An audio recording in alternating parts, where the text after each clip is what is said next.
안녕하십니까. 미당당 라이브 시청자 여러분, 오랜만에 인사 뵙겠습니다. 제가 최근에 아내가 소천을 해서요, 여러 가지 슬픈 일을 당하고 이런저런 낭망한 끝에 유튜브를 다시 하는 게 어떨까, 뭐 이런저런 고민을 하다가 그래도 이 일을 제가 하나님한테 받은 소명으로 생각하고 열악한 여건이지만 계속 이어가기로 했습니다. 그래서 오늘은 짧게 동영상을 하나 보내드릴까 합니다. 오늘 같이 은혜 나눌 말씀은요, 제목은 너를 위해라는 제목인데요. 오늘 본문 말씀을 제가 한번 읽어보도록 하겠습니다. 로마서 8장 34절 말씀인데요. 누가 정죄하리요? 죽으실 뿐 아니라 다시 살아나신 이는 예수 그리스도 예수시니 그는 하나님 우편에 계신 자요 우리를 위하여 간구하시는 자니라. 아멘. 임재범이라는 그 가수가 있었죠. 좀 오래된 노래인데요. 너를 위해라는 노래를 불렀었습니다. 그래가지고 한동안 거리를 돌아다니거나 뭐 TV를 틀면 온통 그 가수 노래뿐이었었죠. 그 노래 제목이 바로 너를 위해라는 제목이죠. 너를 위해라는 노래는 내가 어떤 사람을 사랑하지만 그 사람을 진짜로 사랑하기 때문에 결국은 떠난다는 그런 내용이 담고 있죠. 사랑이라는 것은요, 때로는 늘 소유하는 것이 아니라 역설적으로 놓아주는 것 또한 또 진정한 사랑이라는 그런 내용이 담겨 있습니다. 그렇습니다. 우리는 어떤 사람을 진정으로 사랑하기 위해서 사실 그 사람하고 같이 있어야 되고 막 소유한다고 생각하지만 때로는 아주 진정한 사랑은 그 사람을 떠나보내는 것이 오히려 정말 그 사람을 위하는 일일지도 모른다는 그런 생각을 가끔 해봅니다. 하지만 크리스찬은요, 이와는 반대로 행동을 해야 됩니다. 크리스찬은 자기에게 다가오는 모든 사람을 위해서 관심을 가져야 되고요. 그 사람을 위해서 기도를 해야 되는 그런 의무를 안고 있는 것입니다. 어떤 사람은 이렇게 얘기할 수도 있을 겁니다. 아니, 그리스도께서 살아계시고 성령 또한 우리를 위해서 끊임없이 간구하고 있는데 우리가 굳이 다른 사람을 위해서 기도할 필요가 있습니까? 중보 기도라는 게 그게 꼭 필요한 것입니까? 성령이 내 앞에 살아계시고 그리스도 살아계시는데 그분들이 그 사람들을 위해서 기도할 텐데 굳이 우리까지 나서서 기도할 필요가 있느냐, 이렇게 반문할 수도 있습니다. 그렇습니다. 그게 틀린 말은 아닙니다. 그리스도가 살아계시고요, 성령도 끊임없이 간구하고 있죠. 그래서 로마서 8장 26절에는 이렇게 기록하고 있지 않습니까? 이와 같이 성령도 우리의 연약함을 도우시나니 우리는 마땅히 기도할 바를 알지 못하나 오직 성령이 말할 수 없는 탄식으로 우리를 위하여 친히 간구하시느니라. 그렇습니다. 분명히 성경에 우리가 간구할 수 없는 그런 상황에도 성령께서 간구한다고 되어 있습니다. 그렇지만 사실 우리가 이 세상을 살아가면서 보면은요, 가정, 국가, 뭐 직장, 그 밖에 여러 가지 사건들에 의해서 최근에 산불까지 일어났었잖아요. 우리의 친구나 이웃들이 참으로 아주 심각하고 절망적인 그런 상황 가운데 놓여 있다고 볼 수가 있습니다. 그런 위기가 비단 그 친구들이나 이웃들의 위기일 뿐일까요? 그렇지 않습니다. 바로 우리한테도 당장 슬픔이 다가오고요, 스트레스가 다가오고요, 풀리지 않는 문제들이 끊임없이 엄습해 옵니다. 어쩌면 우리는 그런 것들을 사실은 매일매일 처리하고 해결하고 밀어내느라고요, 사실은 어떻게 보면 하나님을, 나 자신조차 하나님을 만날 그런 시간과 기회도 없을지도 모르죠. 뭐 찬송할 시간, 기도할 시간, 그런 여유가 있다는 것 자체가 때로는 기적일 수 있는 상황이 우리한테 매일매일 벌어진다는 것입니다. 이렇게 참 그런 문제를 처리하다 보면요, 하나님이 과연 우리랑 함께 계실까? 아니죠. 우리와 함께 계시죠.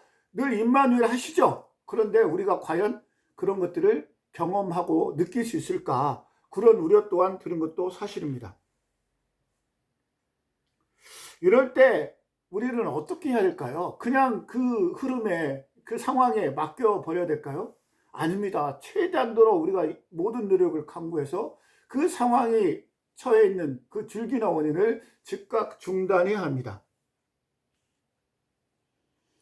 그게 바로 사탄의 계략이죠. 우리의 관심을 하나님으로부터 멀리 벗어나게 하고요. 우리 친구나 우리 이웃들의 중보 기도로부터 멀리 떠나게 하는 것이 바로 사탄의 계략일지도 모르죠. 우리가 사탄의 계략에 속아서는 안 되는 거고요. 그럴수록 오히려 더 하나님께 의지하고 우리 기도뿐만 아니라 우리 이웃이나 친구들을 위해서 기도해야 된다는 것입니다. 왜냐하면요, 하나님의 기적은요, 중보의 기도 역사를 통해서 이루어진다는 것이 많은 역사적 사건들에 대해서 증명되었기 때문에 그렇습니다. 우리가 단순히 우리 기도만 해서 하나님의 역사가 채워진다면 굳이 중보 기도라는 그런 사역이 필요하지 않겠죠. 하지만 하나님께서는 우리가 다른 사람이나 이웃을 위해서 기도하고 가정이나 사회를 위해서 기도할 때 많은 일들, 많은 기적들을 보여줬기 때문에 그것 또한 우리에게 주어진 하나님의 임무나 의무라고 할 수가 있습니다. 그래서 지금 당장 우리는 우리 기도뿐만 아니라 다른 사람의 기도나 이웃이나 국가를 위해서 기도를 해야 된다는 것입니다. 어쩌면 우리가 엄청난 재해를 겪고 그 다음에 국가적 혼란 상황에 처해 있는 것도 우리의 혹시 기도가 부족하고 이웃이나 사회를 위해 국가를 위해서 기도하지 않는 우리 크리스찬의 어떤 잘못이 아닐까 하고 저는 반성을 해보기도 합니다. 그러면서 한편으로는요, 우리가 스스로 무엇인가를 하려는 열망을 버려야 합니다. 우리는 하나님이 엄연히 살아계시고 성령이 우리와 함께 임재한다고 늘 고백을 하면서도요, 어떤 문제에 닥치면 어떻게 합니까? 우리가 무엇인가를 막 해결하려고 하죠. 우리의 짧은 지혜와 노력으로 무언가를 이루려고 합니다. 그러면 그게 바로 하나님을 위하는 것일까요? 아니죠.